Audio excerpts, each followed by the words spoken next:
Kathleen. No pressure. Hey guys. Please proceed with your story, ma'am. Okay.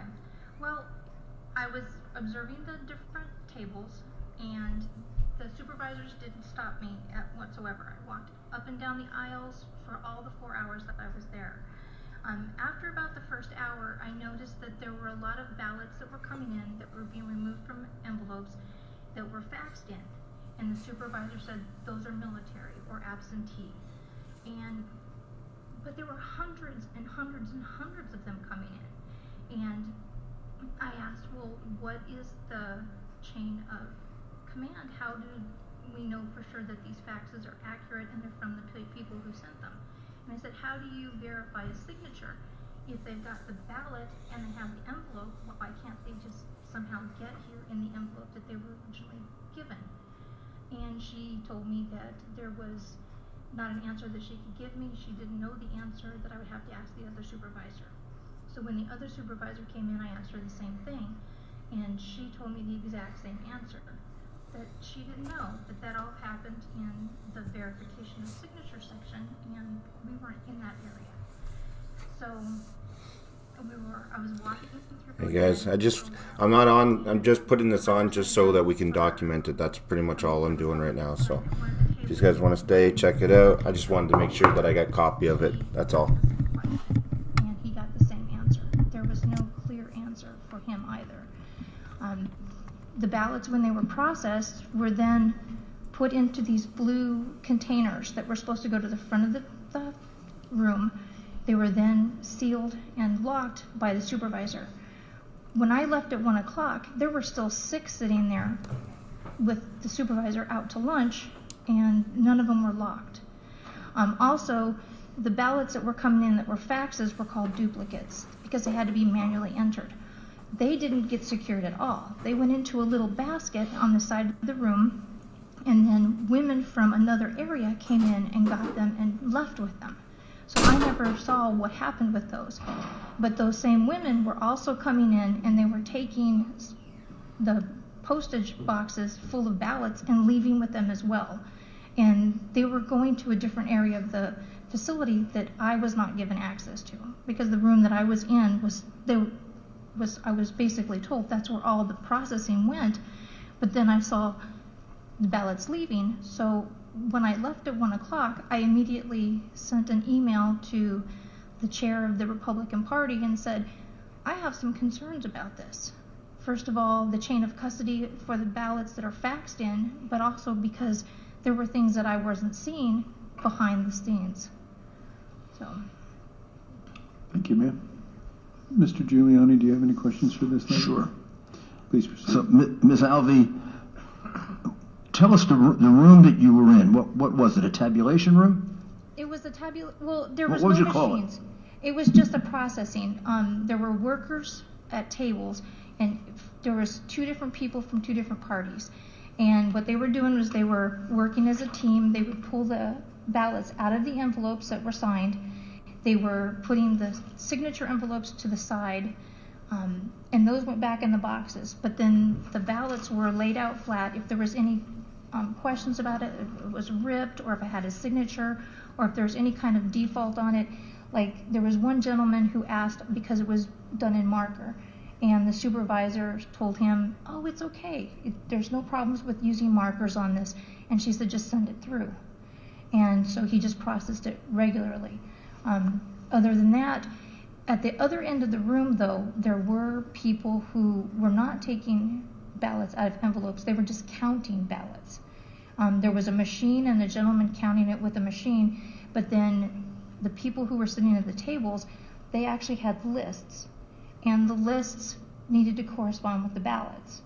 So they would have a bundle of ballots. They would check the names. If it was all correct, they'd bundle it back up and put it back in. There was one woman who didn't have a ballot that matched her list, and she was walking through the aisles looking for like boxes, because each of the ballot boxes that came through from the signature areas were labeled like B1, B2, B3.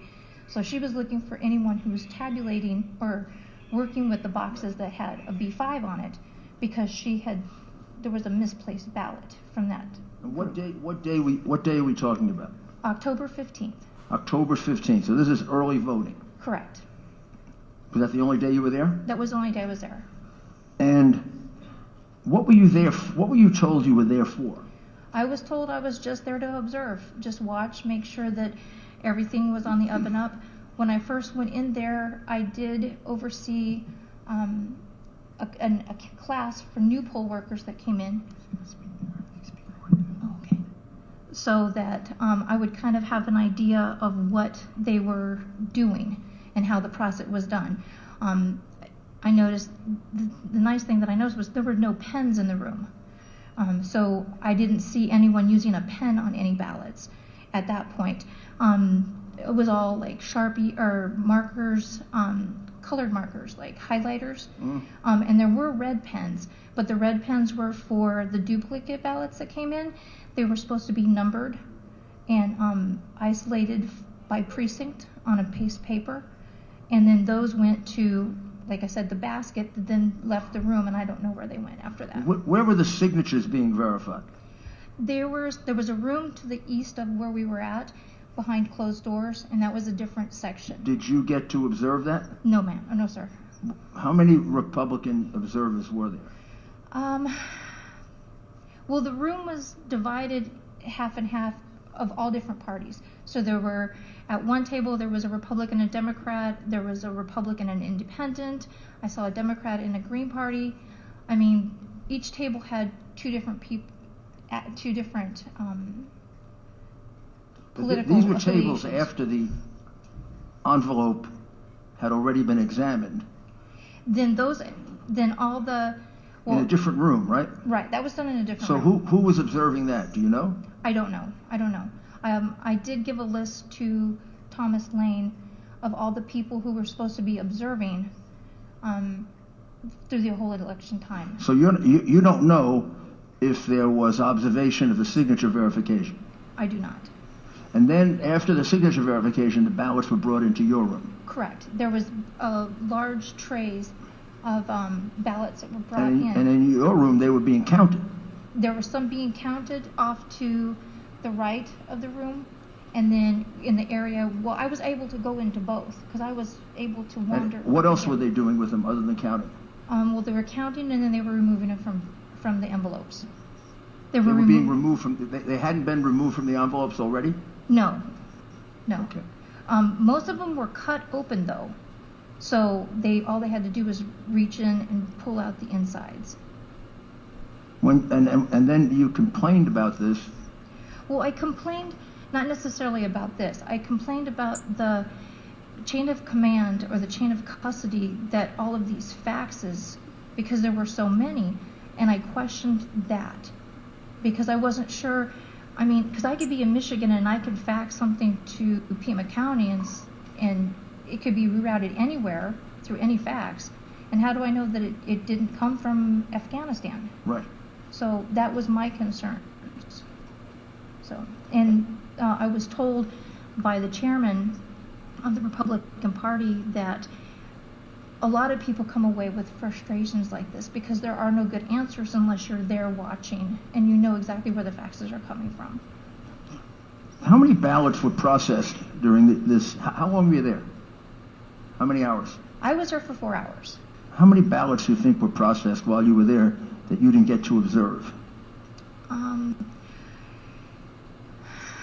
I don't know, because the boxes that left the room and the duplicates that left, I don't know where they went. So I don't know how many were in each sleeve of the post office boxes. I do know that in one box, just from observing, there could be anywhere from 100 to 300 ballots in one box. So. What do you think? In 4 hours, how many of those boxes did they go through? Well, when I left, they were on H. So when I left, they were on the letter H. They were working on the H's. So that would have been a couple 100,000. Thank you. Thank you very much. You're welcome. Members, any questions? Senator Allen. Thank you very much, Mr. Chairman. I want to talk a little bit more about the duplicates. From the duplicates, or they think there's something wrong with the ballot, so it wouldn't process, so that then they go and they make another ballot, another duplicate ballot.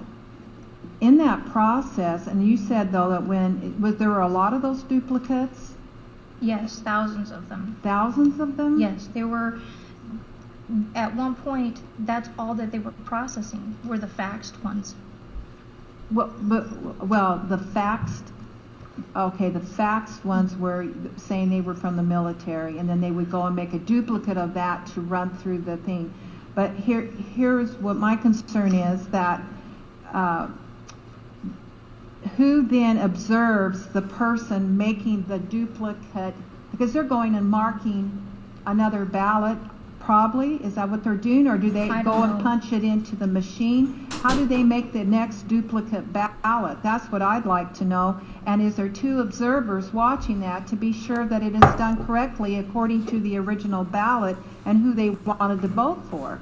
I agree. And if there's thousands involved, then I would be very concerned. There should absolutely be an observer and two people involved in processing that original document to be sure that the duplicate absolutely matches.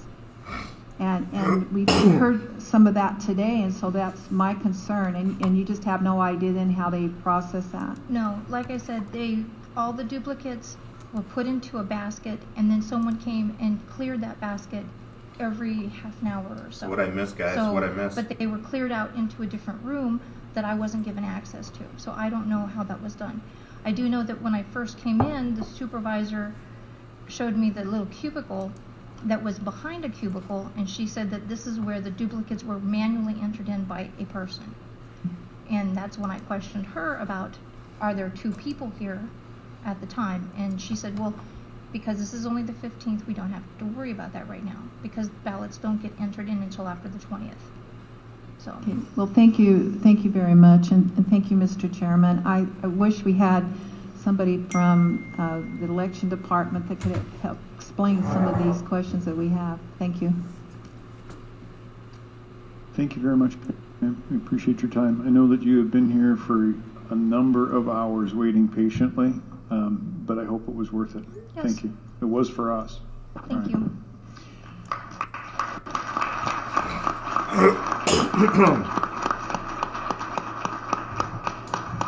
Next up, we have Mark Lowe.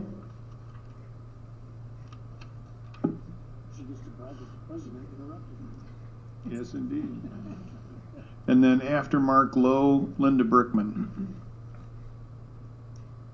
Or maybe Linda Brickman now and Mark Lowe's no longer here. Okay, Mr. Lowe appears to have left the building. So, Ms. Brickman. Ms. Prickman? I'm sorry, Mrs. Brickman. Mrs. Prickman. If you're going to be a prick, might as well be a Mrs.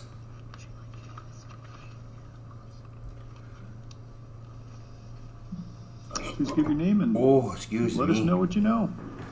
All right. My name is Linda Brickman. You're going to need to get really close to the mic because people have been saying that they can't hear us. Okay. Hey, not much. My name is Linda Brickman. How you doing, Dice? And I want to thank you, all of you, legislators, chairman, and Mr. Mayor, for letting me come forward and be able to speak today. Effective November 12th, 2020, as the first vice chair of Maricopa County Republican Committee, the MCRC, by operation of law upon the resignation of the chairman, I took over the performance of the chairman's duties. I was notified by Ray Valenzuela, Director of Elections, that the logic and accuracy LNA certification of the Dominion voting systems would take place on November 23rd. With limited notice, I was later notified the date was moved to November 18th, 2020 at 10 a.m. There will be about 11 issues that I need to share with you today. For a little background, I arrived at Maricopa County Tabulations and Election Center, MECTEC, prior to 10 o'clock a.m. for what was supposed to be the morning turnaround inspection of the Dominion software and equipment. However, it took some 8 hours before the 2 formal LNA certifications were completed with mixed results. We began in the BCC or tabulation room where the Dominion software and machines were set up ready for actual testing. There were about 8 or 9 regular versus high-speed machines set to tabulate all the numbers from the test ballots. As part of the SOS, or Secretary of State's Elections Office, the LNA certification, and 1 mainframe computer plugged into the wall, and a computer technician's workstation with a desktop computer to transfer results from the individual tabulators and into the server. This mainframe machine that I observed was to calculate all the test ballots and add up the zeros to give a grand total of all 8 or 9 machines that totaled the ballot count, supposedly equaling 0. The problems that occurred almost from the start with the SOS certification. For example, a number of the ballots could not be read by the tabulator machines. At least 1 or more of the tabulators broke down and portions had to be replaced. Incorrect information had been inputted into each tabulator earlier that morning, and the wrong files were loaded up into the mainframe by the computer technician, and neither the SOS Secretary of State staff nor the computer technician were able to quickly resolve the problems. Instead, we were all alerted that it might take an hour or more to work things out. So we all adjourned at 2 o'clock to take lunch.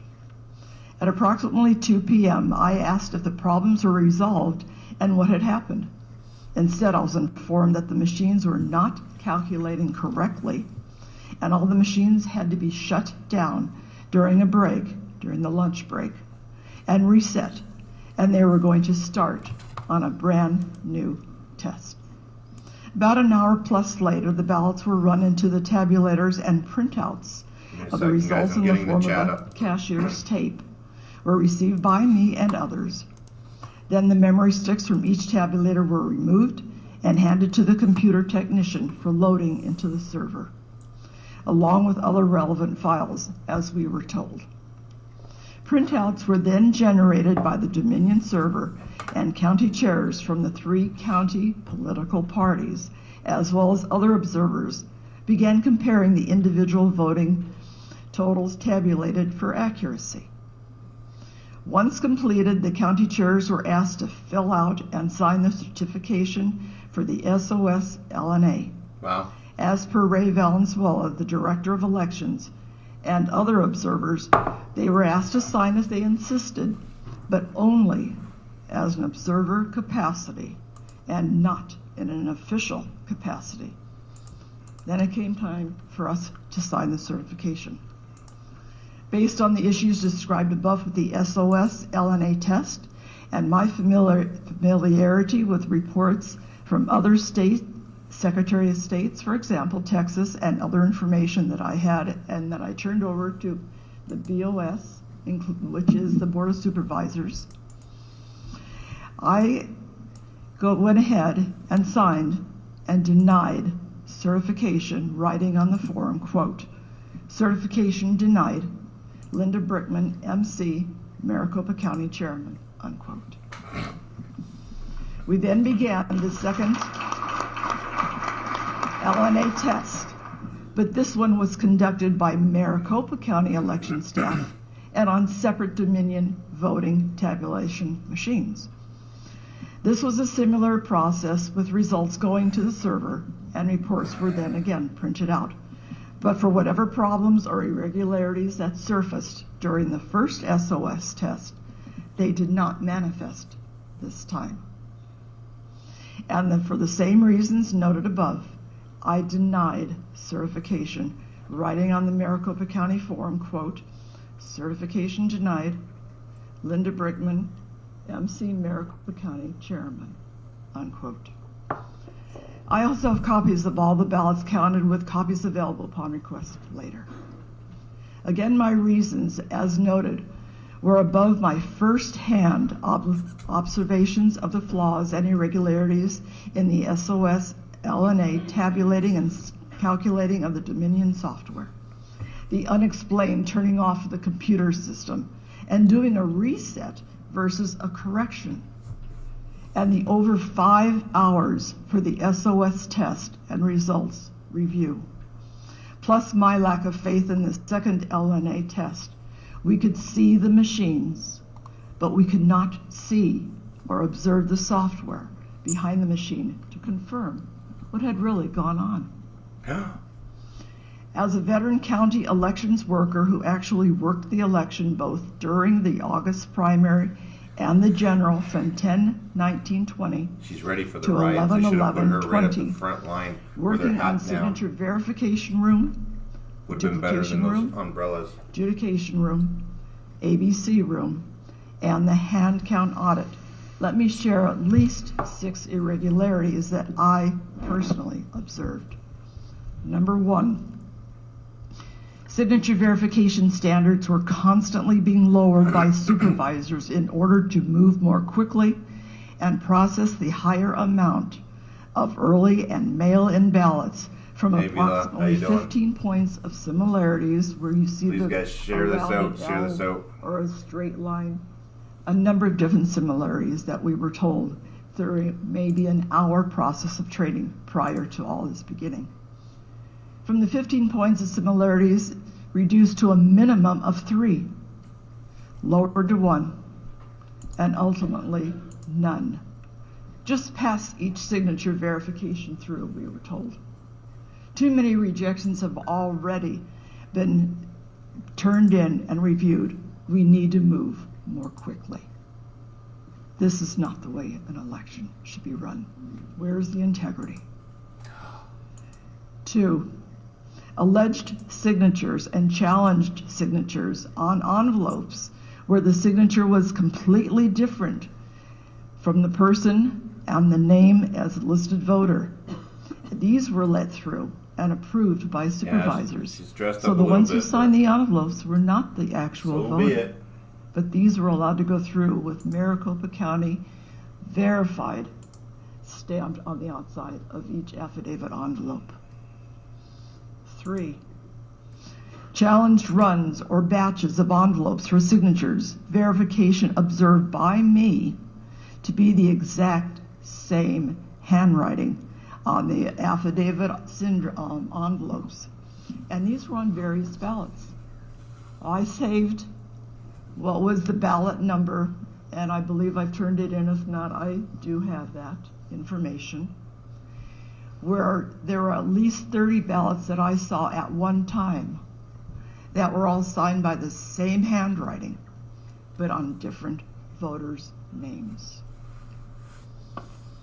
When I asked the county attorney if the gotta take a lot to stand up there. county attorney would be alerted for possible fraud, I was told no, but supervisors would take care of it. In the dupes room, number 4, and this is the duplication room, I observed with my Democratic partner the preparation of a new ballot since the original one was soiled or wouldn't go through the tabulators. I read her a Trump Republican ballot, and as soon as she entered it into the system, the ballot defaulted on the screen to a Biden Democratic ballot. We reported this to the supervisors, Look at the and girl in the others in the background. room commented that Look at the they girl in had the witnessed background. the same manipulation. We were never told what, if any, corrective action was taken. All I know is the next day I was called outside the room that I was working in signature verification by the supervisor saying, I understand you caused some problems this week, and saying that you thought our machines were not working correctly. And I was being the one that was scolded. And I was told at that point in time I could not discuss anything or talk about what was going on, as many people were threatened because they were told that their voices would be suppressed. They would be either have to leave the room and not work there again. I'm here because I think this is our duty to speak the truth and hear the truth.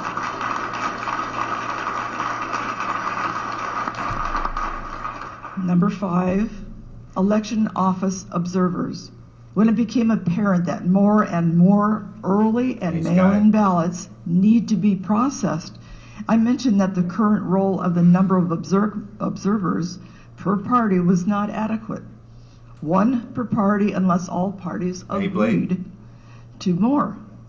And since the governor refused to call the legislature into session for whatever his reasons, and little incentive for the Democrats to agree to a higher adequate number, there was no way that 1 observer per party who were forced to the back of the room or to have to watch behind a closed-in wall or a see-through wall would have legitimate opportunity to see what election workers were actually seeing in real time and doing, especially where up to 20 or more workers processing tests, sometimes in 10 seconds or less. And I personally observed most observers acting clueless and did not believe any of them even recognize the challenges that I was referencing above. Number 6, one of the most egregious.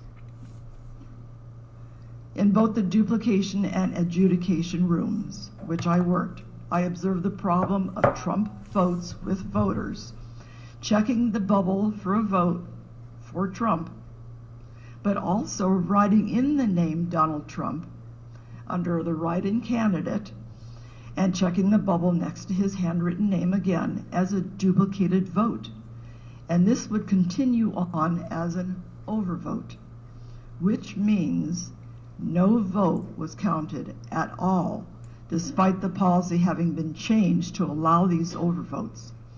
Supervisors contradicted their own policies where the intent was clear. Ray Valenzuela, Director of Elections, told me openly the morning of the Dominion certification, November 18, 2020, that this was incorrect. The supervisors were terribly mistaken, and as an adjudicator, I was instructed incorrectly that these many votes should have been counted and not turned away as an overvote. Yeah, Chairman Boyd, I agree. Finch, legislators, Mayor, Who is Mike talking to? I am here today, again, not as an expert Who's in the Mike talking Dominion to? software, but I'm here as a voter in Maricopa County who wants to hear and speak the truth, even though myself and many others have been suppressed to speak before you now. There should be integrity in our voting and our voting electorate. Voting is not a right. Voting is not a privilege. Voting is not an option. Could be an option. Voting is an obligation for every legal American citizen. God bless America, and God bless Donald Trump.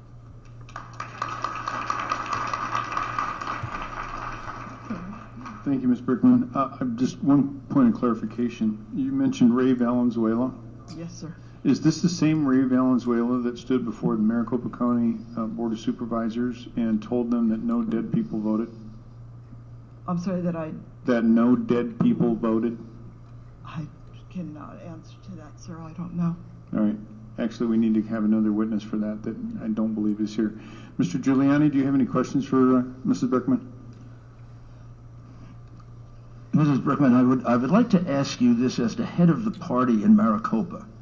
And I imagine you've been involved in Republican politics for a while? Close to 30-some, 40 years. Well, thank you. Thank you very much for your dedication to the party. This is really in the nature of advice. Why? Let me ask it this way.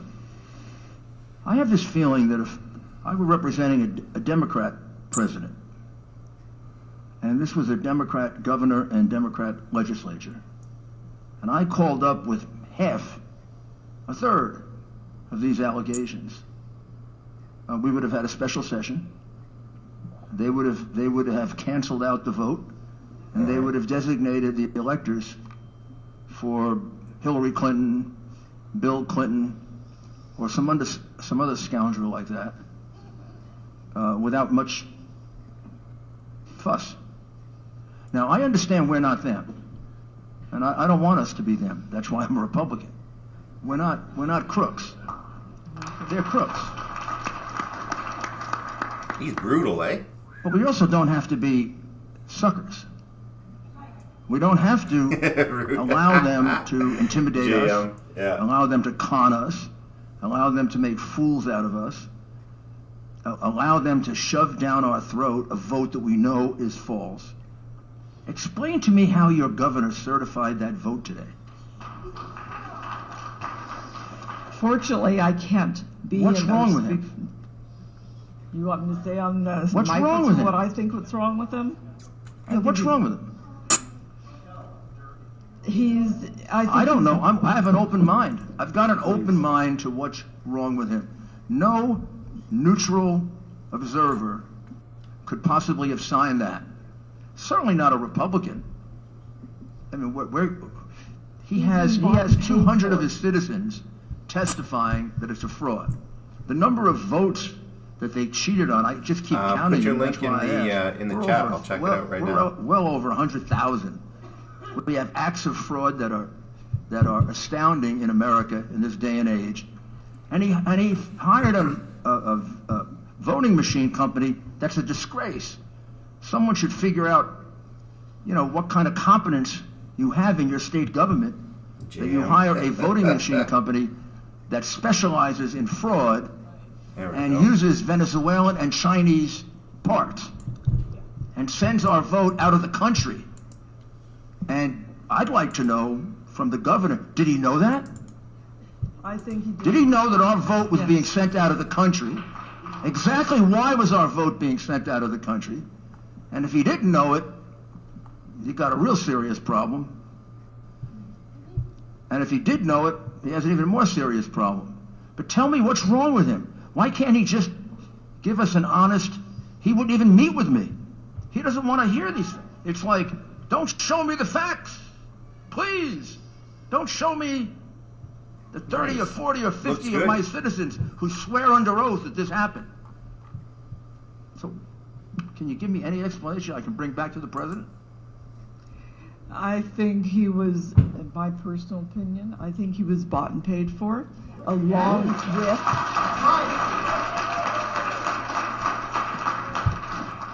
with I didn't expect that answer. I think that was a rhetorical question. It is a rhetorical question. Representative Biasucci. You're entitled to your opinion, and I will take it into consideration. I did used to do that for a living. But I also believe that Mr. Sucre, thank you. He knew about all these problems with the Dominion system because he knew about the problems with Dominion and Smartmatic and. Oh, absolutely, because I personally sent him a lot of information before he decided to go. So I assumed, maybe wanted to give him the benefit of the doubt, that maybe they didn't do a good job of vetting the company, because I can't imagine a governor presented with the notion that any foreign company is going to count our vote. Even an ally is abhorrent. We should count our own vote in the United States. Yeah, I agree with that. Now you give me a company that's not just Canadian, but sends the ballots to Germany with the connection with a Venezuelan company. All he has to do is go back and read my congresswoman's letter of 2006, in which she says it's not possible to discern the true owners of Smartmatic. The owners are hidden. Smartmatic has been associated with the Venezuelan government led by Hugo Chavez, which is openly hostile to the United States. She concludes, Smartmatic and Bitzer provided the voting machines for 3 frauds. Smartmatic worked with a company called Sequoia. They were thrown out of Chicago. And guess who bought Sequoia? Dominion. All you have to do Listen, you don't have to get Morgan Stanley or Kroll to do this investigation. You just take out your iPad, put in Smartmatic and Dominion, and with a little reading, you get all this. Although some of it now has been, sanitized. But What a we kept surprise. it. So you're telling me your governor? See, I just assumed it was a matter of laziness or incompetence, and they never got it. You're telling me he knew this? Yes. Wow. Okay. Mhm. Wow. Okay. Please. Thank you. Mr. Biasucci. Thank you, Mr. Chairman. Linda, thank you for being here, and I appreciate all you've done, for the party. And something you said that really bothered me to even hear that this is even a possibility. But you mentioned that in the duplication room, you saw Trump ballots counting as Biden ballots, Biden votes, right? Trump votes were being counted as Biden votes. Now, I just want to be clear here. I mean, you gave an affidavit, right? This is under oath. This is the truth. You witnessed that happening Yes, sir. in More the than room. once. More than once. And the explanation from the supervisor was what? All right. I am not going to listen to this. If you have to be removed from the building, you will be. You're interrupting testimony and questioning. End it. End it. Mr. Biasucci. Thank you, Mr. Chairman. Ms. Bergman, if you could just repeat that for one more time, and what was the reaction from the supervisor when you asked him that question? Mr. Chairman, legislators, we reported this ballot default in the screen as a Biden Democratic ballot. We reported this to the supervisors and others in the room, commented that they had witnessed the same manipulation at other times. We were never told what, if any, corrective action was taken. Nothing that I know of had ever been corrected. And as I believe I mentioned right after that, I was yelled at, reprimanded the next day by my own supervisor for causing trouble and bringing up things that I shouldn't have been bringing up. Thank you. Thank you for clarifying. Senator Allen, please. Thank you, Mr. Chairman. Linda, it's so good to see you again, and thank you for hanging in there and doing the work that you're doing. I would like to bring up what the Maricopa County supervisor said in their letter when they certified the Maricopa County vote. They said the Dominion tabulation equipment was vetted by a bipartisan equipment advisory committee before the contract was finalized. The committee tested the functionality and accuracy of the tabulation equipment before it was used in any Arizona election. The Dominion tabulation equipment met mandatory requirements during the accuracy test before the presidential primary and general election, and after each of these 2020 elections, the hand count audit shows the machines generated an accurate count. And so it's interesting to hear as you talk about being there as they're testing the machines and all the breakdowns and the problems that went on. Were the supervisors not made aware of the problems that came up when you were doing the audit? I find it difficult, Mr. Chairman, legislators, I find it difficult that they weren't aware of it, because I was aware of it. I am just a nobody. I'm another voter. And if I was aware of it and I could pass it on to the supervisors, as well as the governor's staff, as well as other people in power in the Arizona Republican Party, I find it difficult that they did not know. Why is it? And let me ask a question, if I may. How do we know that the same systems were being used and that the machine wasn't changed and that there weren't problems? We know during the election itself that many of the machines, I believe in almost all locations, were shut down at the exact same time, because while I was working at the elections department, the machines were shut down. I'm freaking cold. Well, Mr. Chairman, if I may, Thank you for that. I'd like to follow up on the duplication. How many duplication did you get to see? Because the previous person that gave testimony, I asked this question about my concerns over the duplication thing. Who is there being sure that it's entered into the machine properly and correctly and it's observed? So can you tell me more about that process? How's that done, the duplication process? Okay. This was only for the general election now, because I worked it also during the primary, so I'm only speaking about it for the general. A machine is put before you, about, I would say this high, this wide. And the actual ballot, the person's ballot, your ballot, sir, could be on the left-hand side. A blank ballot is then placed on the screen, the same screen, and we are to duplicate the votes from the person's ballot over to the right with the intent, and that's the magic word, the intent of the voter. Most of the things that go through the duplication room, not the adjudication room, are because they're soiled or they're damaged. They could be ripped. There could be a number of reasons why it wouldn't go through the tabulation machine. I'm a Canadian observer. Duplicate it to a clean ballot.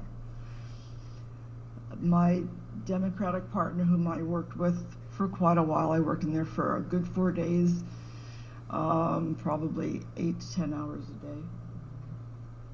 So we did this on a number of ballots. So you asked me how many ballots. We could get through a ballot in about 15 seconds. So figured out over a 10-hour day, over 3 days, that's how many ballots we could see. When we had a chance to go ahead and start moving all the names from the original ballot over to the sample ballot, some of those ballots were already completed. They were pre-filled out with names. So we had to go ahead and erase all the names on the right-hand side. Could have been Democrat, could have been Republican, could have been Independent. We didn't look. We just had to erase all those existing names that were already inputted on those ballots on the duplicated one. We started moving the names over, and we would check each other as a Democrat and Republican to make sure that we were correcting each other. No supervisors, no observers were behind us at all times. The observers, which were very few and far between in that room, never came back to where we were. We were behind the adjudication room. So it was difficult at best to see anything. There was a full wall there. Nobody could see through it, unless you're Superman. We started moving all the names from the actual ballot over to the regular ballot. Again, we had to even move all the ballots if they were 2 for Trump, one that was handwritten, one that wasn't. So it wouldn't be counted at all because we were told it was an overvote. We had to follow the exact same ballot. When we were ready to push pass through at the very bottom, it was just vote okay. We could see that all of a sudden the ballot was being reverted back to either a Democratic Biden ballot, or this didn't happen every time, but more often than not. It was going back to a Democratic ballot, or it would just revert back to whatever names had been on that ballot when we started. So we could never judge whether that ballot was actual. Ain't that we truth? didn't have any recourse. We couldn't go back. Once it's in the system, it's in the system. Once it's in the system, in other words, you couldn't correct it because once you push the button, then it's in the system, and you can't go and say, wait, Dave, that's not what I entered.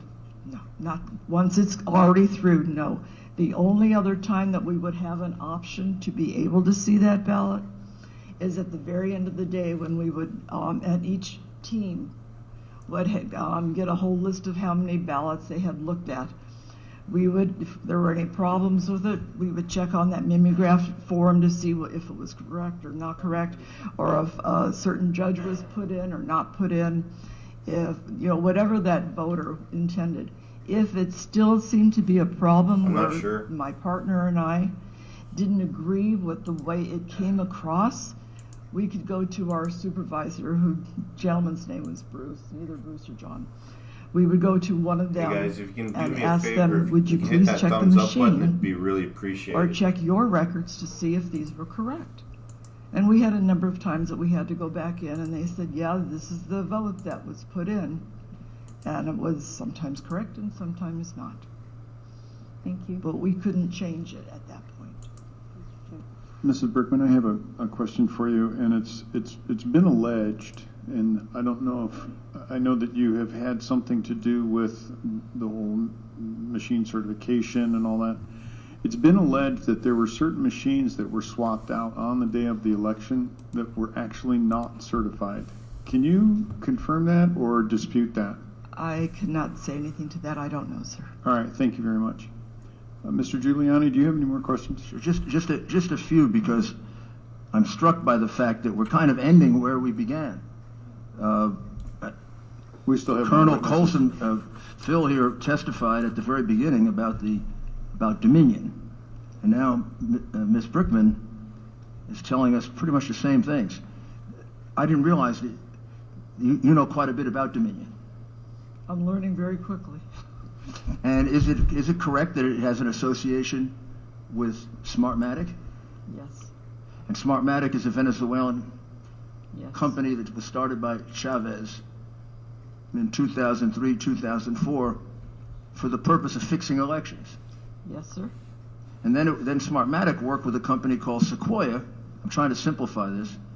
And Sequoia did an election in Chicago that was, even by Chicago standards, so bad that they fired Sequoia and Smartmatic. Can you imagine how bad it was for Chicago to fire them?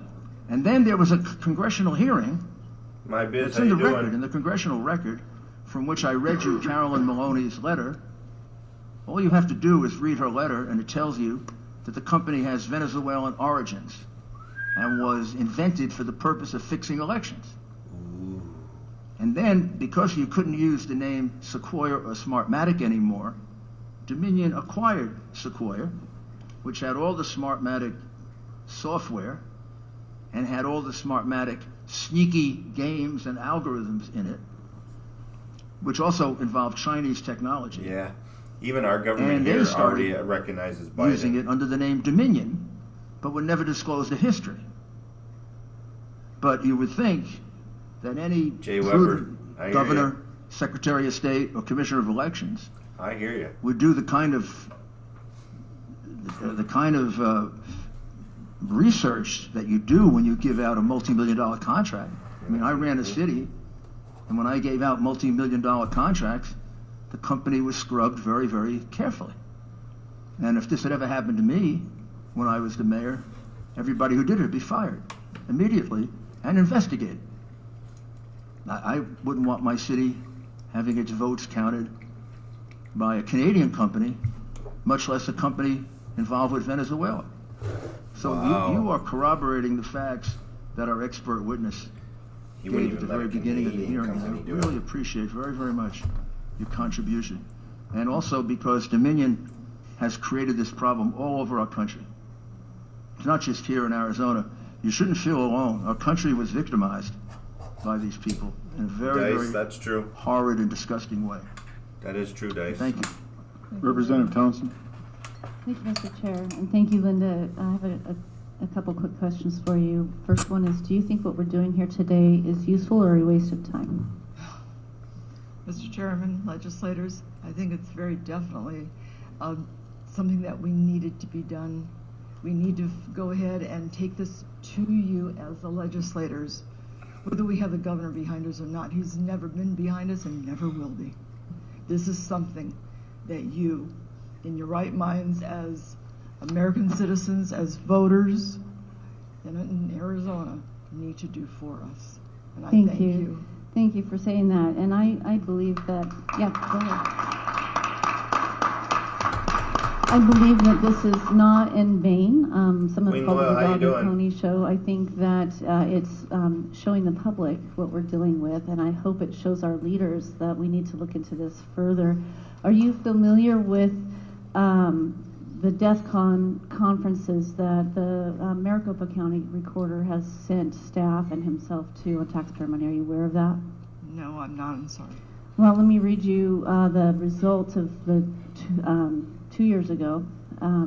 It says, this is the third year we've hosted the Voting Village, and this year we were able to give attendees access to over 100 machines, all of which are currently certified for use in at least one U.S. jurisdiction. The units tested included direct recording electronic voting machines, electronic poll books, ballot marking devices, optical scanners, and hybrid systems. The hackers at DEF CON once again compromised every single machine over the 2.5-day event, many of them with trivial attacks that require no sophistication or special knowledge on the part of the attacker. And I'm gonna go ahead further on in the comments. I don't know about in too the many Zoom call. cases, physical ports remain unprotected, passwords remain unset or left in default configurations, and security features of the underlying commercial hardware are left unused or disabled. In addition to showing the security weakness found in the wide variety of election tech on display, the Voting Village's team report shares, and this is important, its strong recommendations for improving election security, most notably the urgent need for paper ballots and rigorous post-election audits. So what we've done here today, I think, is established that we need a rigorous post-election audit. They also go on to recommend that people get the attention of their elected representatives. That's what you guys have done here today. I appreciate that. And so thank you, Adrian Fontes, for bringing this to our attention, that we do need to have rigorous post-election audits and that these machines are not secure. I also want to mention briefly that in Texas, 3 generations ago, that the county supervisors had talked about that these election machines,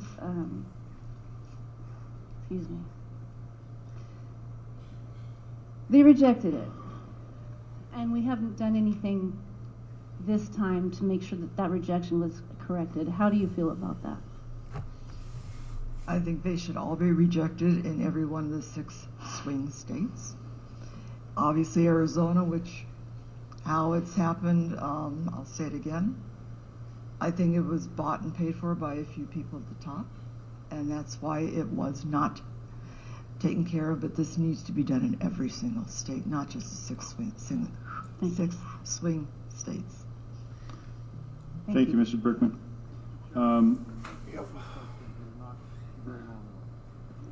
Okay, are these something that's already been covered, or? It's clarification on the write-in ballot. And then I have a question for Mr. Mayor Giuliani that he made a comment during his statement. All right, please proceed. Thank you, Mr. Chairman. I think it has to be clear. I'm confused a little bit. You covered it, Mr. Chairman. So when these ballots were there, if there was a ballot, because here's the problem.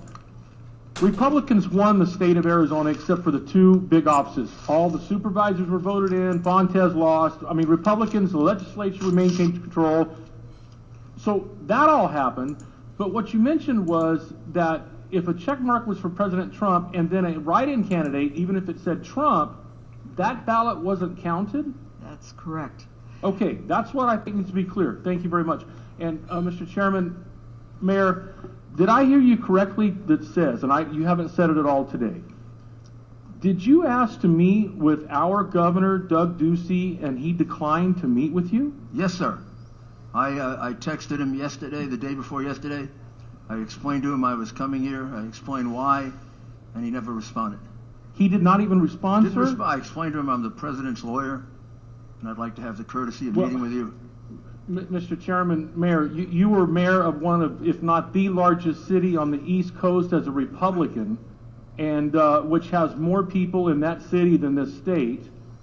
And I think out of common courtesy and being on the same team, I apologize on behalf of whoever if they dropped the ball not responding to you. I mean, I've been doing this kind of investigation for 50 years, and when people don't want to meet with me to hear the facts, I can kind of figure out why they're doing it. Mr. Chairman, thank you for being here, sir. All right. We have our last witness, Mr. Mark Lowe. Are you in the building, or have you gone home? Senator Gowan. Hold on, Ms. Berkman. Not done yet, I guess. Mr. Gowan. Hello. Are we there? Hello, Linda. Hello. Thank you, Mr. Chairman. I just one question. That's it. I want. Sounds like you're verifying what the Colonel spoke about earlier. When I saw in your first issue These guys here, like where that? signatures Two different were angles? for verification and the standards. You were saying at first they were high, and then they continued to Or do you like it when it was big? get lower and lower standards, and then finally there were no standards. And I heard a couple others who were earlier saying there was like chicken scratch, but they were just saying, let's get through that. That's correct, because we were told by our supervisors in the room that too many rejections of ballots had been thrown back because of not being able to verify the signature, that it didn't match the original ballot or the original signature when the person registered to vote. So they said, speed it up. So they directly told you that. So there in your opinion, there are ballots out there that were counted as a vote that the signature was not verified on an early ballot. Or there was no signature at all on the outside of the ballot. It was just a scribble, or some people signed with a heart. It was not a valid signature. Thank you, ma'am. Okay, we're done? All right. Thank you very much, Mrs. Brickman.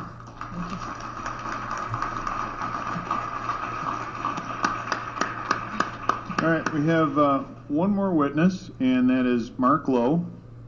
You guys like it like that, or do you like it just one full screen? Mr. Giuliani, I'd like you to wrap us up with your closing comments, and then each member will have an opportunity to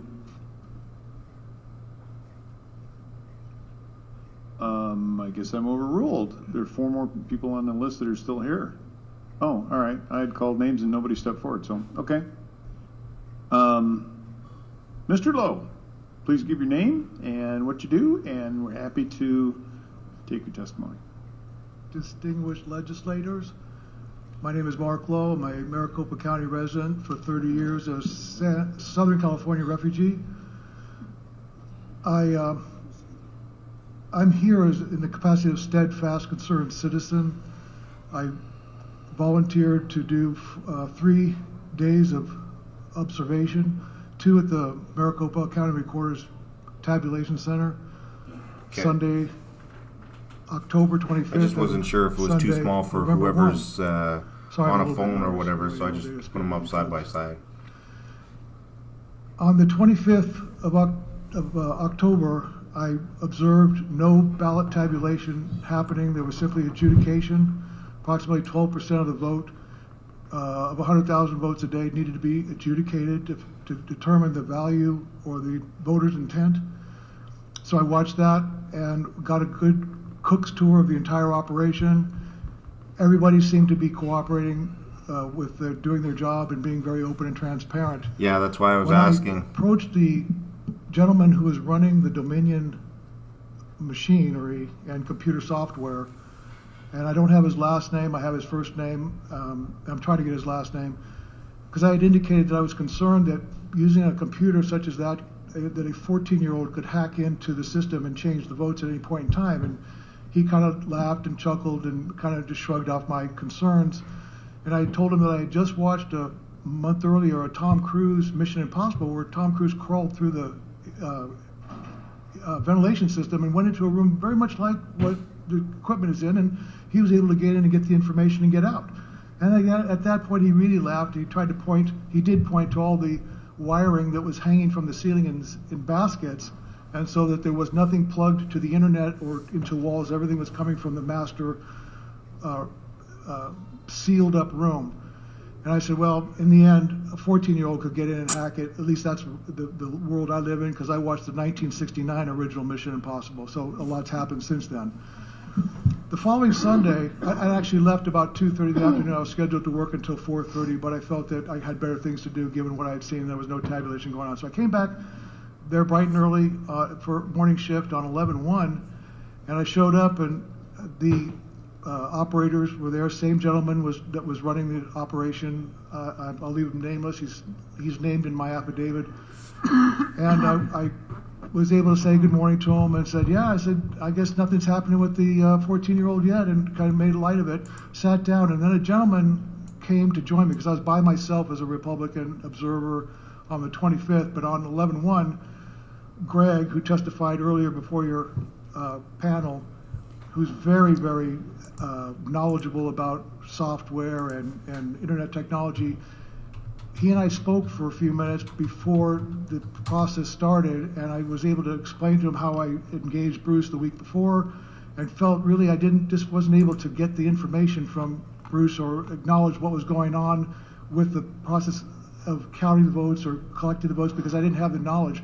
Well, it turns out that Greg had more than enough knowledge for this gentleman. I call him the master of ceremonies for Dominion because he's a contracted third party by the county. He's actually paid by Dominion, and Dominion is paid by the county. So about 20, 30 minutes, I guess, into the operation, one of the smaller, older machines had a problem where it got locked up and it stopped working, stopped counting ballots. And this gentleman, master of ceremonies, came over with his laptop and plugged right into that machine, and he began to immediately do whatever he was doing with the files. And this is when Greg and I sprung to our feet, and Greg took the lead and went over his shoulder and looked exactly what he was doing and asking him questions all along. And he was able to actually get hard data of what was being done with regards to when a file gets too full, it stops, and then it has to make subsets and all of that. The questions that I had on Sunday previous is how does he back it up? But I could never get to that point on Sunday the 25th. But on Sunday the 1st, with Greg's expert questioning and knowledge and understanding of what was going on, he took him through the entire process to where how the votes were how the votes were handled, and how they were, when it got to be too big a file, they had to make subfolders. And then the question came up, my whole thing is, what happens if this building burns down? What happens to the information? So with that, along with that question hanging from the previous week, and Greg saying, yeah, he took him right to the point at what point do you make a copy, a data, and how do you make the copy? And from what I recall, and my understanding is that he makes a complete copy of the entire voter file. And at the end of the shift, he leaves the building with it. I say he takes it home. According to Greg, heard him say he takes it upstairs. I talked to Greg one other time, not to compare our testimony, but to say what I remember. He took it out of the building and he took it home as far as I'm concerned. I did not hear him say that he gave it to somebody else or anything. It was all in this gentleman's possession the entire time, because he brought it back with him the next morning. That the hard drive came back and forth in and out of the building unsupervised with no oversight whatsoever. Okay. There are some other problems with adjudication, but I'll leave that for another time. I want to say that on my day of the 3rd, when I showed up to at 4701 South 7th Street at 6:30 in the morning, I was greeted by the poll supervisor, who immediately noticed I was a Republican observer and told me that there would be no bathroom facilities for me to use at this beautiful brand new multi-million-dollar high school that was built, academy, that there would be no bathroom facilities, and if I had to use the restroom, I'd have to go off-site. And to which I answered, that's fine, I have some containers here, I'll be able to, kiddingly, I'll be able to find a quiet corner and use it to relieve myself, whatever. So about 10 o'clock in the morning, and after a very slow trickle of people coming in, because I counted votes until I was ejected at 2 p.m., and I'll tell you the reason for that, but there was less than 200 people by 2 p.m. And so at noon, when I got up to use the restroom at 10, I came back and there were 2 voting machines there. And with a trickle of people, there must have, at that point, there was only at 10 o'clock, maybe 50 or 60 people that had voted. And I was curious as to why there were 2 of these machines and 2 ballot boxes. So I paused as I was returning to my seat, because a woman was coming to put her vote in the machines, and I was going to determine which machine is she putting in. Is she being directed to put it in one machine or the other? And at that point, the poll supervisor told me to get back to my seat or I would be removed from the property, because I'm not following orders and following her direction specifically that I was to sit in my chair the entire time, which is far away from being able to see anything. So I went back and I sat compliantly, and I was kibitzing with the Democratic observer, talking about life in general. And she kept coming over to me and says, if you speak anymore, you're going to be ejected. So I literally, at 12 noon, before I zipped my mouth and didn't say another word, I asked her, so at 7 o'clock, what will happen when it's time to break down the machines and take the votes, seal the votes in a container and take them to the counting tabulation center? And she said, well, you'll have to leave the building. I said, but that doesn't feel right to me because I'm supposed to observe. That's an important part of the process that I should be allowed to observe. She says, you will be removed by my security out front. There will be nobody in this room except the poll workers themselves, period. So I said, well, that just doesn't sound right. So I just zipped it. I put on my bandana. For the next 2 hours, I sat there in complete silence, counted about another 50 people. So I was up to, at 2 o'clock, I was about 220 people. And at 2 o'clock, I'm sitting there and I'm realizing I'm not going to be able to be here at 7 o'clock, and there's really not much else I can see what's going on. So my time here, I could better serve someplace else. So I noticed that a woman came in with her sealed ballot, mail-in ballot, a Hispanic woman, could not speak a word of English. I speak Spanish, and I heard her say, I have this ballot, but I want a new ballot. I want to vote differently. So she immediately, this poll supervisor handled her kit gloves, right on it, concierge services, because she was the only person in the building at that time. They take her over, give her a new ballot, and they walk her around these 40 or so ballot stations, and they park themselves right to where I could see them intentionally. The the poll supervisor with her back to me, and the translator with a face shield, gesticulating for about 90 seconds. They kept talking to the lady, and the poll supervisor kept looking around the three-sided partition, looking around. I'm thinking, I know it's a crime if I take a picture. I know that. I know it's a misdemeanor. But no one will believe me if I don't capture what's actually going on. So I took my phone out surreptitiously, I put it up, and I took a snapshot, got one, took another snapshot instantly after, because the guy kept pointing, gesticulating. I didn't take a movie, I just took two stills, and immediately the poll supervisor wheeled around on her heels and was in front of me in 5 seconds, says, please leave now. If you don't leave now, I'll have security drag you out. You're out, you're gone. And I believe that was her plan all along. She didn't want me there to be watching what was going on at 7 o'clock. She told me it wasn't my place to be there. So I left. I drove to the Republican National headquarters on 24th Street. I got counsel from an attorney there who told me absolutely not. Here's the IRS statute. It says that you are supposed to be there for the breakdown of the ballot, of taking out the data cards. You're supposed to watch the ballots be locked into the box for transportation and then follow them to the place. So I got in my car, I drove straight back down there. By the time I got there, it was about 4:45, and here's this woman out in front with her bodyguard. There's no cars in the parking lot. There's nobody voting. It's 4:45. Polls close in 2 hours and 15 minutes. I had just left there 2 hours earlier. So I tried to get her attention, and the security gentleman told me that I must leave now or he'll have me arrested. So I left, telling her, saying, please look up ARS statute. I was allowed to be there. You wrongfully terminated me. I never would have taken the picture had I had the right to stay till 7 o'clock. That's when I lost my right to be there at 7, I decided I would take the next action, which is to get something, proof that if I'm not going to be here at 7, I better do something, because this is a crime. I understand you cannot interfere with people voting. So as a result, after that, I just kind of went home with my tail between my legs, really frustrated that I wasn't armed with the legal statute to have me stand my ground at the polling place.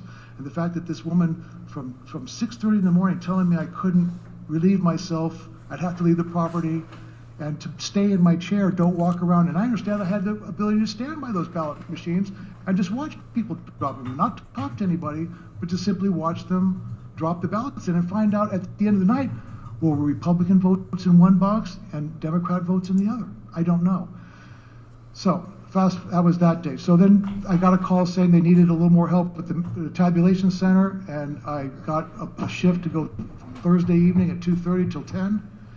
I only lasted about an hour because I asked questions about the process, and I was considered rude by the person who was running the situation for asking those questions. And I did get, here's my concern for that, is that there was no tabulation going on, no counting, but they were transferring overseas votes from printed PDFs onto digital screens, creating votes, which would then, I understood, to be later to be printed out and then counted. But my problem with that was that I noticed there was a handwritten serial number on each one of them, and I can't touch it, so I had to wait till they moved it, and then I had to wait. It takes time to figure out about those. And then I went to another station, and it was only 100 difference. Another station, like 3 stations down, and the serial numbers were only off by 100. I thought, well, that doesn't seem right, because if there's 100 in each stacks, that should be the number should be at least 200 or 300 difference. So when I asked the woman, it was my final questions, I said, where are these ballots portals, where is this being printed? And she tried to make it seem like it was a federal thing, and then she admitted that, no, this is a county recorder thing, and it's in a secure room somewhere, a secure portal room. I said, so it's run by the county? Yes. Who's supervising that? Is anybody giving oversight? No. So ballots are being created, they're printing off of a ballot, and then they're putting a serial number on it, and then they're giving it to people to upload it into the machine. Fair enough, but there's no supervision when it comes out of the printer. What are you printing from? None of that. And then I asked my final question was, is there any way I can find out how many votes were put in for the precinct down at at the polling place 4701 South 7th Street? And she sent one of her witnesses away, and in 3 minutes she came back and said 524 votes were turned in. And I said, no, I don't think that's correct, because between 2 o'clock in the afternoon, again, this is, my opinion, but there were not 300 people that came in from 2 o'clock in the afternoon until 7 o'clock, because I was there at 4:30 and there was zero traffic coming in or out. And I was there for about half an hour till I got booted. That's all my story, and I'd like to say, if I can indulge you legislators, one favor. I just want to say that I'm completely humbled and grateful to be sitting before you to be able to give this testimony. And I would just like to say to Mayor Giuliani that he has my undying gratitude for his exquisite and epic display of courage and citizenship. And I would very much like to shake his hand if I could. Can I shake your hand? Thank you, sir. So, members, ladies and gentlemen, we have 4 more witnesses, and we have gone 3 hours over the period of time that the hotel has very, very graciously afforded us. He just shook his hand. He just gave him COVID. We're going to have to end this by 7:30. So in order to give Mayor Giuliani the opportunity to have a closing statement for each member here to have a closing statement. That was his way of giving him COVID. There are 4 individuals that are Let's here. get the conspiracy theories out now. Their testimony in the form of an affidavit. We've got the names. Conspiracy theories. Ms. Ellis, but we're going to have forever. Remember this moment. So, Mr. Giuliani, Mr. Giuliani gets COVID now. I would like, when he shook his hand. I would like Jenna Ellis to conclude it. I'll be very brief. I'll just review the facts. Thank you, sir. We had a long and very disturbing day. I didn't expect things to be this bad, frankly. It's a much worse situation than I realized before I came here. The fraud is much more blatant, more wide open. The whole situation with the Dominion machine is really a national security problem. If you think about it carefully, it's not just Arizona's problem, it's Michigan's problem and Pennsylvania's problem, but it's also the United States problem, that our votes are going overseas, whether they're connected to China or Venezuela or not. These machines are wide open. China, Russia know how to take information from us from machines far more sophisticated than these extremely poorly constructed devices.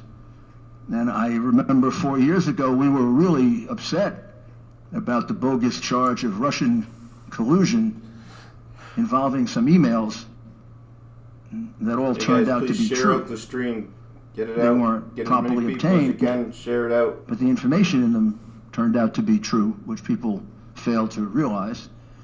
And the charge of Russian collusion turned out to be false. And now when we look back on it, the person who colluded with Russia was Hillary Clinton, and the person who got money from Russia was Joe Biden. Now we're facing not a false charge of collusion, we're facing multiple charges in multiple states of a unheard of in our history invasion of our sacred right to vote. We had a long session today, difficult session, and it began and ended pretty much the same way. It began with the colonel pointing out that the Dominion machines that you were using in Maricopa might as well just been wide open computers that anybody could hack into, anybody had access to, and just in case it was hard to do it, there's plenty of testimony that despite the fact that they said there were no connections to the internet, your counting rooms and voting rooms were filled with internet connections. And just in case, you might remember that chart on the wall that I can't understand with all those arrows and things like that. That's the traffic that was going on from your voting machines and your calculating machines to the rest of the world. So there's scientific proof that they were communicating hundreds of thousands of times, if not more, which is totally inconsistent with the idea that a voting machine is, as you said, Mr. Chairman, it should be a self-contained unit. The votes go in that box, and they remain in that box. And no one can have access to it except the officials who are going to count the vote. And then it should remain there so we can audit it. It shouldn't be able to be changed the way it was here. We showed you how they changed it in those two elections in Michigan. They just switched the vote after it was over. Well, if they did it in Michigan, you've got to find out if they did it in Arizona. You can't certify this vote and not know just the extent to which Dominion changed the vote. That's their expertise. That's what they do. The reason we can't prove to you the full extent of it is because your state government will not make available the machines. You make these machines available to Phil, I bet he can get you an answer in 3-4 days. Right, Phil? Am I going to be too ambitious? No, sir. 3 or 4 days. So I challenge the governor who doesn't want to meet with me, maybe meet with Phil and turn over the machines. And let Phil see, are we telling the truth when we say they stole the vote from President Trump? But we don't even have to rely on that. I asked, you might note, all your witnesses, our witnesses, your witnesses, I asked them to do the best they could to estimate the number of ballots that went through, mail ballots that went through without any observation by a Republican. Because that's completely illegal. That's the central part of their conspiracy, because they did that in every other state. They did it in Pennsylvania, they did it in Michigan, they did it in Nevada, they did it in Wisconsin, and they did it in Georgia. It can't be an accident that they did the same thing. And they did it in the big cities where they could manipulate the vote better, not in the whole state. Same plan, same pattern, same thing. So in it turns out to be about 827,000 votes that were entered into the box without a single Republican around. And, they could have been cast all by Mickey Mouse. We have no idea. Those votes are completely null and void. Under the law of Wisconsin, votes like that are completely null and void. And I just did a quick count. I counted up 769,903 that these witnesses estimated went through without their being able to observe, as the law requires, and I believe due process requires. And I think we'll be able to show that to the Supreme Court. It was 35,000 for Ann Orth. It was Elizabeth Harris, 22,903, and then another 130,000. Then about 120,000 for Janice Bryant, Leslie Minkus, approximately 100,000, 55 tables. Judith, I'm forgetting Judith's last name here, 162,000, and Kathleen Alving, 200,000. You can go back and check that. My arithmetic may be a little off, but it's somewhere between 750 and 800,000 votes. I'm sorry, that's a lot of votes. That goes beyond just determining the election between Trump and Biden. That's over. That's 10 million, that's 10,000 votes. This is having stolen an election from the people of Arizona. And they're going to say, well, if you cancel out the 769 votes, 769,000 votes, you're denying them the right to vote. No, you're not. You're reaffirming the right to vote of your other 4 million people who cast an honest ballot. We don't even know if these people exist. And I'm sure some of them don't even exist. So we're going to deprive living human beings of their franchise in order to preserve the franchise of people who maybe don't exist, maybe are illegal, maybe are felons, or maybe voted 10 times. There's no way to know. They completely flaunted the law and put us in a position where we have to conclude that these ballots are null and void. So I know it's really tough. Sometimes I know what you're facing because we face it every day. We face horrible threats, ridiculous things said about us. I have now come to the conclusion that I'm proud that I'm called those names by people like that. It makes me very proud of myself, and I think my mother and father, who both are dead but taught me to be a patriotic American, are proud of me also. So I don't really give a damn what they say.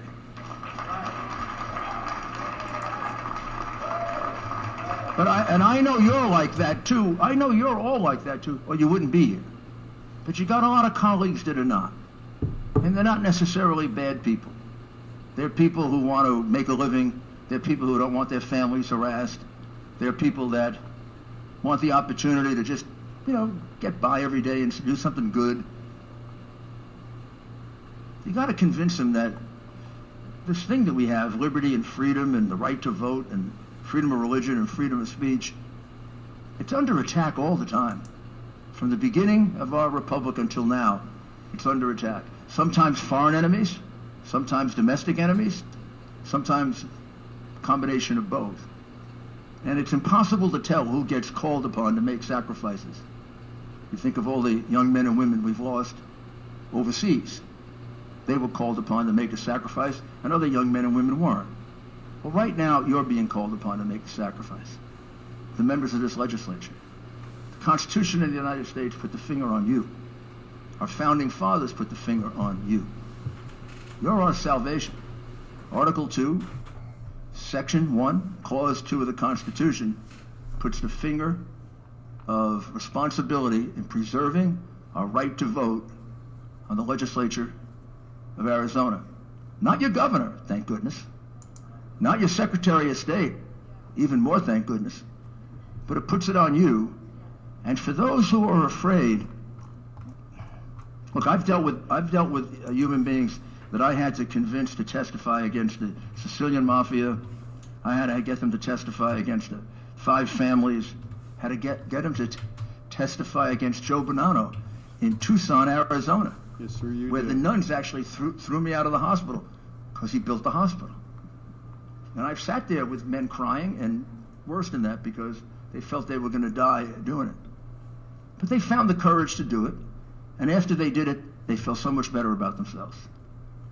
What I would say to my colleagues is, and I mean this in the generic sense, just be a man or a woman, not a sniveling coward. You'll feel so much better. You'll feel so much better about yourself. There's nothing that elevates you more than an act of courage. And there's nothing that demeans you more than an act of cowardice. See if you can convince them of that. We need it so badly. And I can't say enough about all of you, about your courage, Mark in particular, Sonny, and all of you. Leo, Nancy, I got to see all the rest there. Brett, oh, you're covering your name. What are you? Come on, be like John Hancock. Be the first one to sign. Kelly, David, and Sylvia. You're also all very, very good questioners, very intelligent, and very, very properly motivated. And I'm counting on you to find me a whole bunch of others in the legislature just like you, or turn them into you. And would you just sum up on the law so they understand? Maybe can preach it to the others.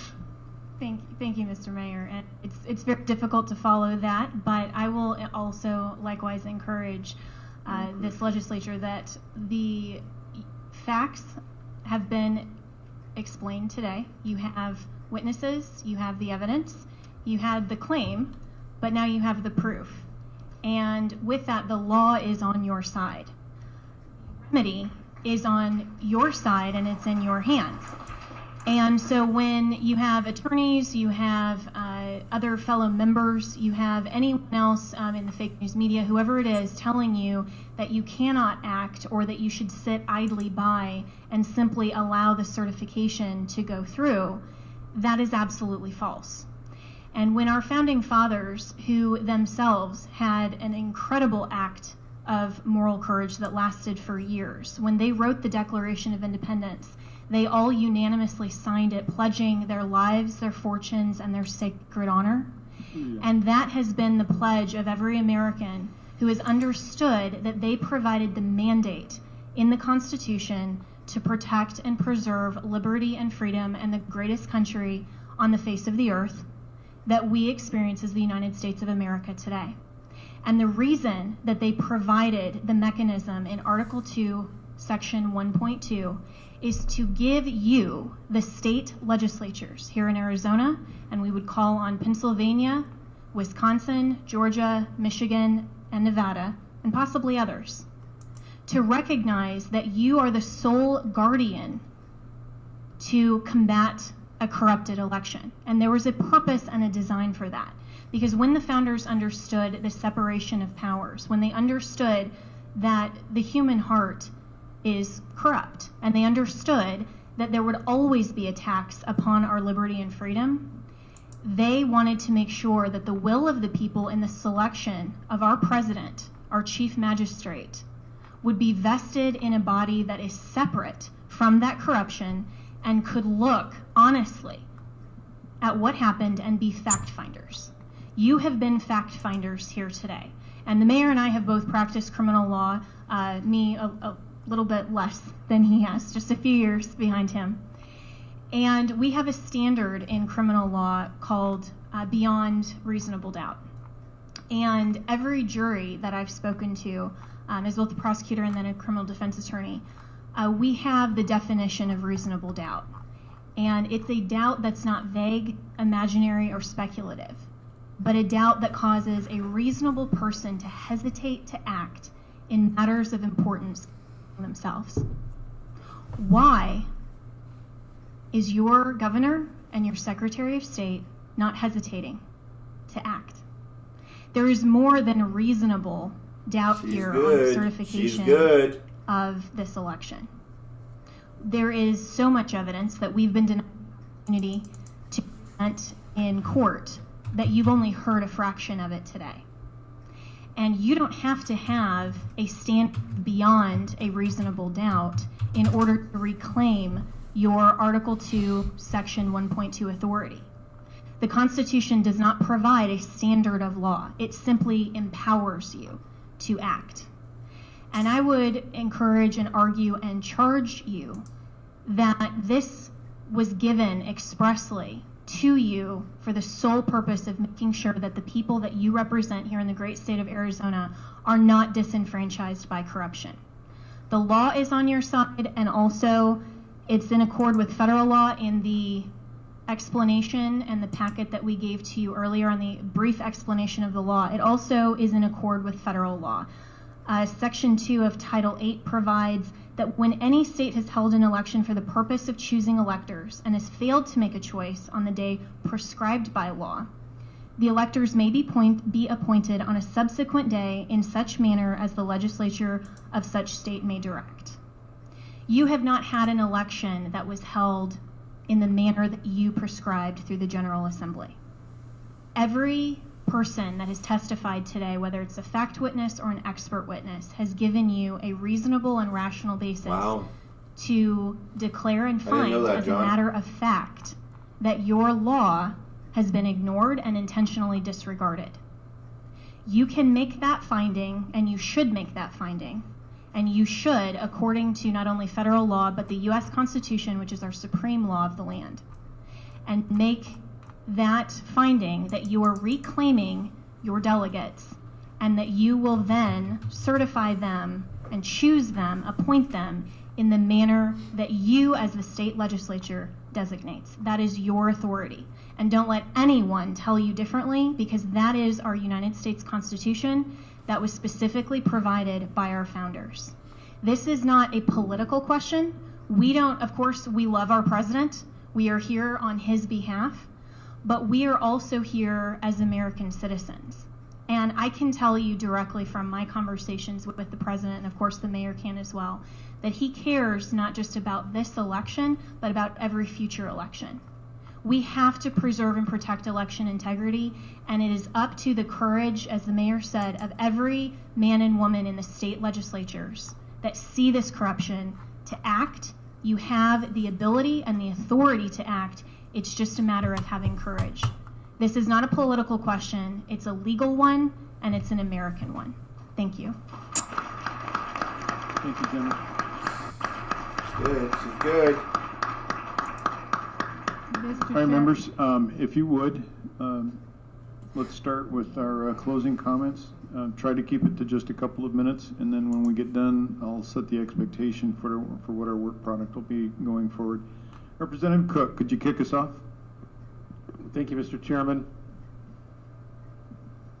Numbers do not lie, and all the evidence that I've been wanting to hear, I have heard exactly what I expected to hear. When I say numbers don't lie, that's how we put people on the moon, is by math. And everything I've read about this election, not about party, not about whatever, it's about what has been done, what are the vote totals, what does the math tell us has gone on here. And that is what I have heard here today. Here where the anomalies are. This person would have to get 130% of the votes that are available, and this person would have to get minus 30% that was available to get the same intersections. Once again, this is how we put people on the moon. This is how we shoot rockets and all that stuff into space, is by math. Numbers do not lie. And so I will wrap up by saying this. Anyone outside this room today that says there is no evidence and that Mr. Giuliani is on some dog and pony show of no evidence going around the country, they are sadly mistaken, because I notice they're not in this room getting their facts straight like the members up at this table, and getting questions to answers for the people of this state that are demanding it, while other people are hiding right down the road under their desk or wherever they're at, they're not answering their phones, right? I'm just appalled by some of the stuff that I've heard here today, and the inept action and the rudeness that some people have been elected to in the state as leaders of our own party and of the body. And I will leave it there before I say too much. Thank you very much. Representative Townsend. Thank you, Mr. Chair. And I want to piggyback on that regarding the leaders in this state that are blocking our efforts, that we've asked and we've been told no. We've talked about how we could be doing an audit if we had subpoena power. We need to have a committee in order to enact the subpoena power, and in order to get the committee, we need permission from leadership to do that, and we have yet to receive it. So I take issue with us doing nothing. I take issue with us doing nothing. We have people in the room that are raising their voice saying, we're tired of talking. We want you to do something. And legally, We need action from our leaders. Now let me tell you what our original leaders said in the Declaration of Independence. Our original leaders said, "But when a long train of abuses and usurpations, pursuing invariably the same object and vices are designed to reduce them under absolute despotism, all power in a few people, that's injurious to the rest. It is the right of the people, it is their duty to throw off such government, to throw off those leaders who are saying no." And I don't mean throw off like off a building or something, but to replace them, right? It's our duty. I like how she said that. It's our duty as citizens to replace them, because doing nothing is not an option. So if they won't do it, we need to replace them.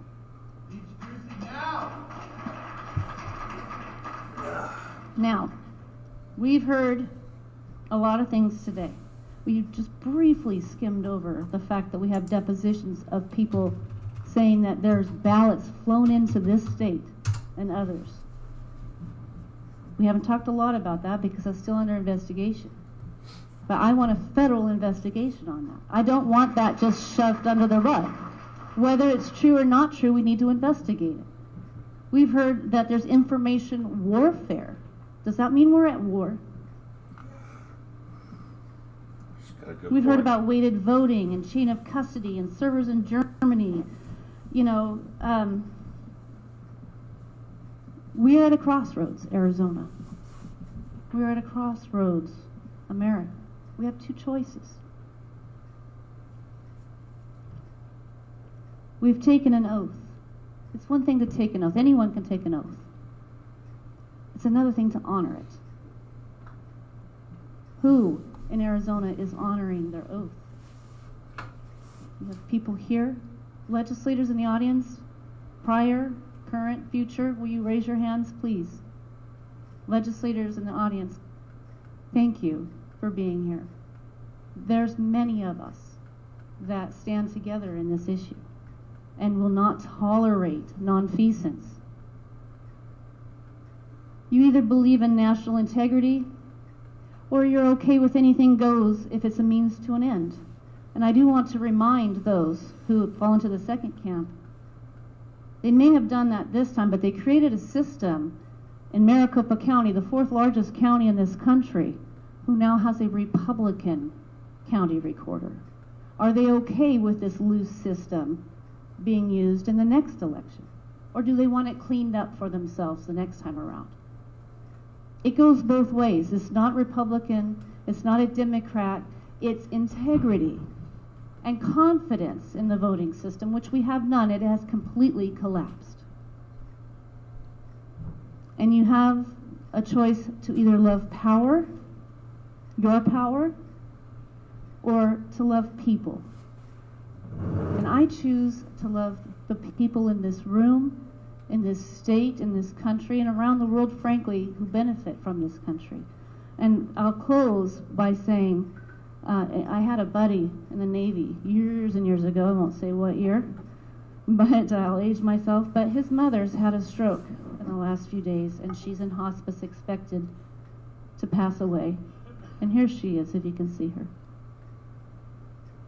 I've never met her, but I remember her son, my buddy. Saw it on Facebook. She's a grandmother. How many of you have grandchildren here? Raise your hand. And grandparents, that word grand. This grand country and the people that are in it. The people I know close to me who are close to the end of their lives, knowing that they're leaving this earth in shambles. They're leaving this country in a wreck. And the children that they're leaving it to have been abandoned. Abandoned by those leaders who do nothing. They know better. They choose to do nothing. They have been abandoned. It's time to put off those leaders and replace them with people who honor their oath. Thank you.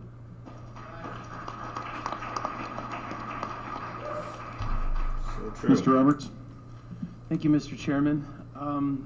It's been a pleasure being here today. I chose to participate in today's hearing because I care deeply about the integrity of Arizona's elections. It's imperative that the voters in our state trust the election process and know that the only legal votes that are counted are the legal ones and not the illegal ones. It's clear that a large number of voters in our state have legitimate concerns about the November 3rd election. Too many voters to count have reached out to me looking for answers, and I'm hopeful today's hearing has provided some of those answers. I also want to emphasize that looking into the election process is not a partisan issue. It's each and every elected official should want to know that our election system is sound. And we should never be afraid to take a thorough look to make sure it is. We need to be willing to do everything possible to answer the questions and address the concerns being raised by voters. Casually dismissing them with just pat reassurances is, I believe, a huge mistake. We owe the voters more than that, and I believe today's hearing has shown there is plenty of reason to have considerable doubt, reasonable doubt. Frankly, I don't understand how anybody could certify this election.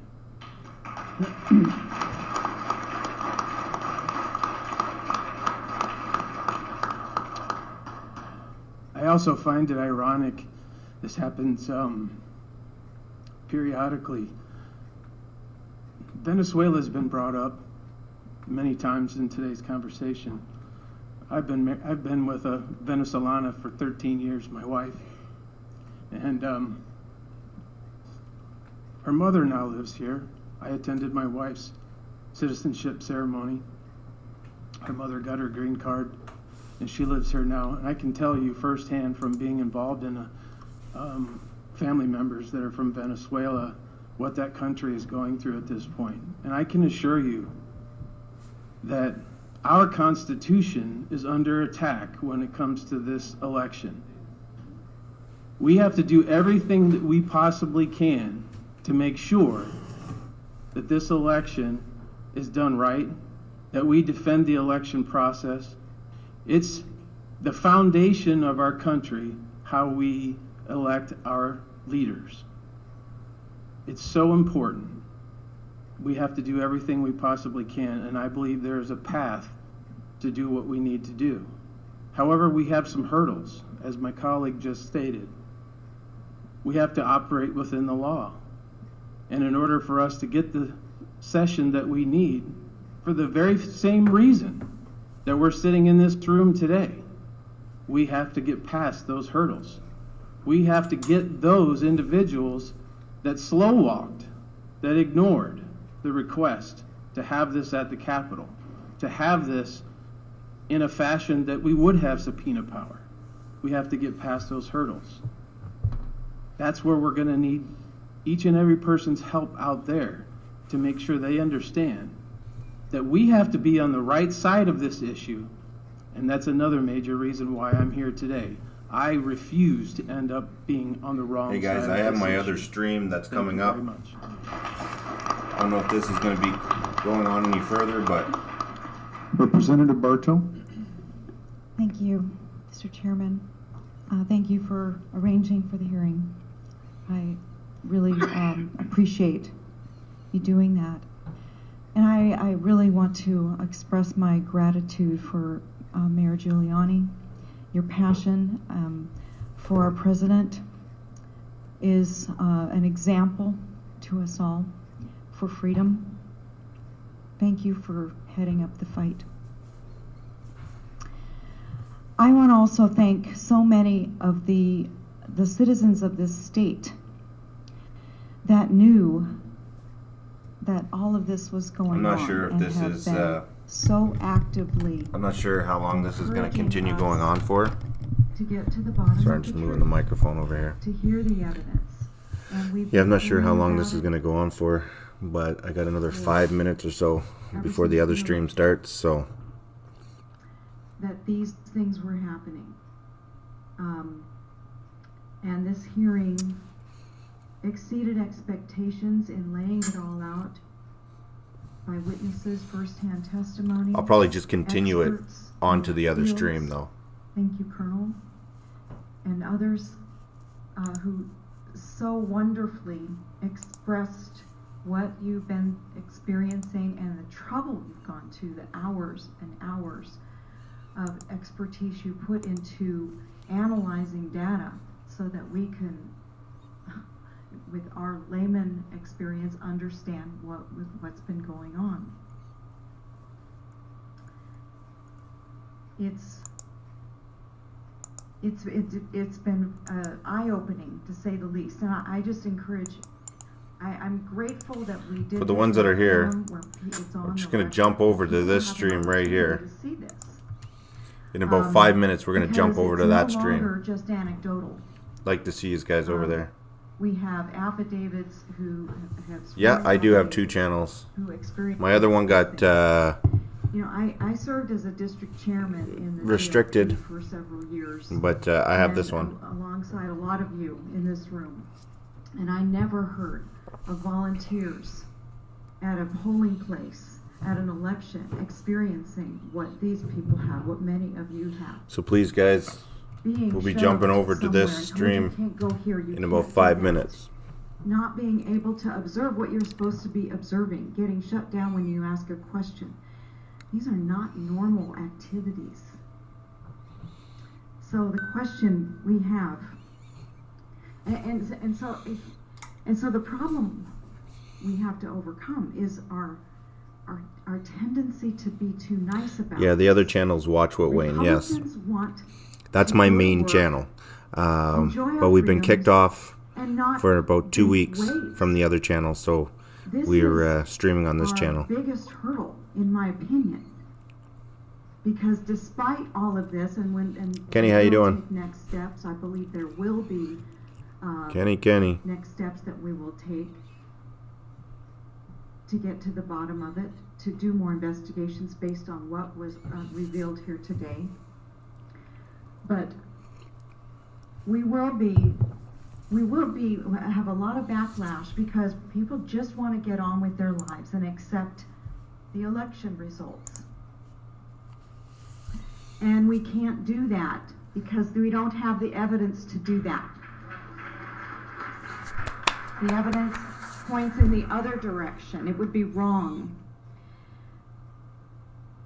So I just want to we have to want freedom more than we want comfort.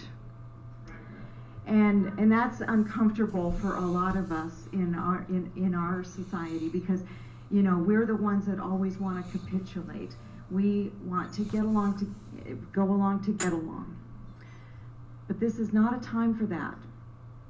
This is definitely not. I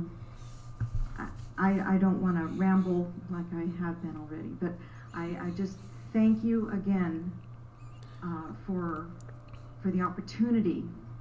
Full throttle, yes. At this point in history, and hopefully you guys plead with everyone that takes the time to hopefully you guys jump over to the other stream there. Watch it all if you have a chance to get involved, stay involved, and help us to keep our republic free by making sure we have voter integrity going forward.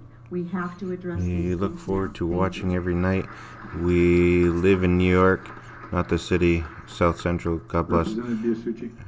Hey, Marshall, thank you very much for being here. I appreciate First, I that. just ask everybody to give a round of applause to everybody who spoke and testified today in front of everybody. You know, it takes a lot of courage, a lot of guts to come and do something like that. It does. And you're patriots. And I think we're all grateful for what you guys did here today. So thank you from the bottom of my heart. And I know that the panel appreciates it as well. Also, a big round of applause for Mayor Giuliani and the legal team in Jeddah. You know, I can't imagine what you guys go through, what you've been going through. But when you're fighting for freedom, none of that matters. So, amen to that. I know everybody else here does too. You know, before this hearing, before Pennsylvania, I think I, like so many other millions of Americans, we knew something was wrong, right? We knew something was off with this election. We didn't know what, but it didn't feel right. And all the people wanted, all they came to me, and I know everybody else up here on this panel and representatives in the crowd, they just wanted us to look into it. They just said, look, we just look into it for us. Something's not right. Jim, they put what? What's wrong with that? Even if you look into it and there's nothing, at least we looked into it. At least we eased the thoughts and our voters thought that something was wrong, and we gave them some closure. At least we did that. It would be easy for that to be the case. We go along, we move on, but after today's testimony and what some of these great witnesses have said, like the Colonel and others, I mean, I am angry, shocked that this is happening in our country. This is the United States of America. This is not some banana republic. Right? This shouldn't be happening here. And what happens if we do nothing about it? What happens if we just turn a blind eye and say, it's not worth fighting for? That's right. Tear up the Constitution. Why even have laws? Why even vote?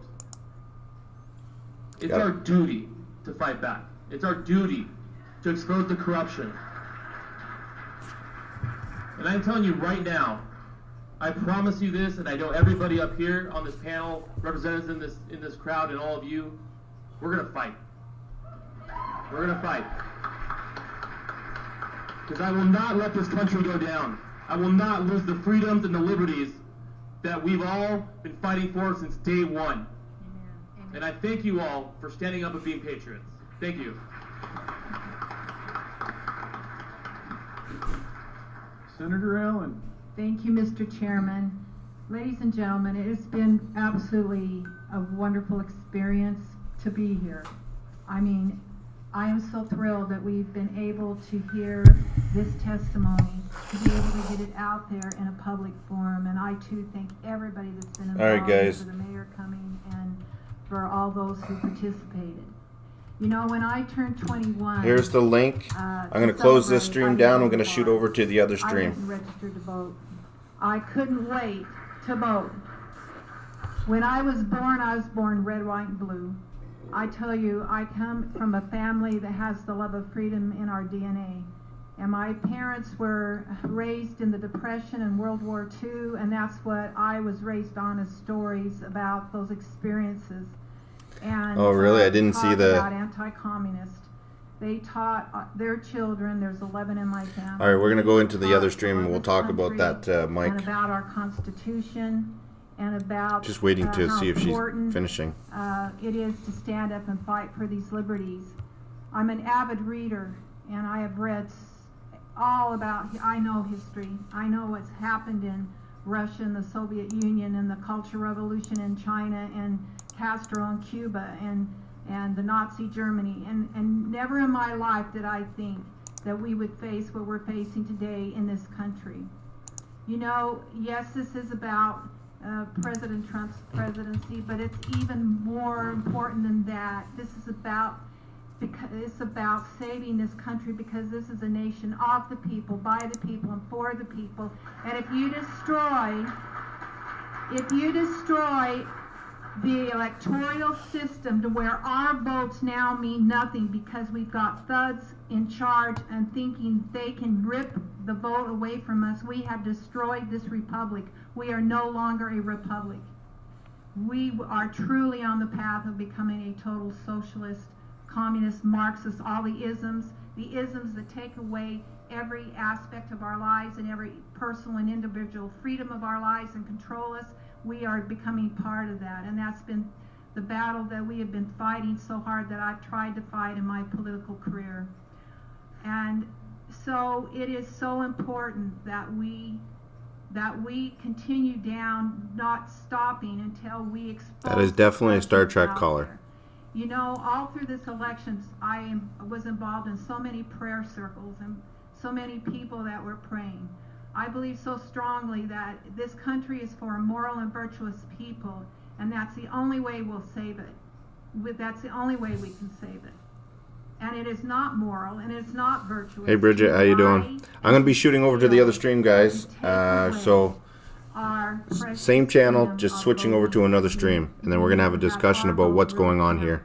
You know, the weekend of President Trump's inauguration in 2017. And I want to switch over, but I don't want to cut her off. Media Matters put together a conference with over 100 liberal donors to map out how Democrats would kick Donald Trump. Media Matters, along with Crew, Citizens for Responsibility and Ethics in Washington, produced a big playbook. All right, guys. So I'm gonna switch it over to the other stream. I already put the link in the in here. Where is it here? Yeah, I've already put the link in here, and that's a link. We're gonna shut this down. We're gonna go over to that link right now. Thank you very much for tuning in. I caught what I wanted to catch, and we're going to go over to the other stream, and we're going to talk and discuss as this winds down. We'll discuss what's been going on and my take on what I feel. So give me 2 seconds. We'll be over there, and I will see you on the other side.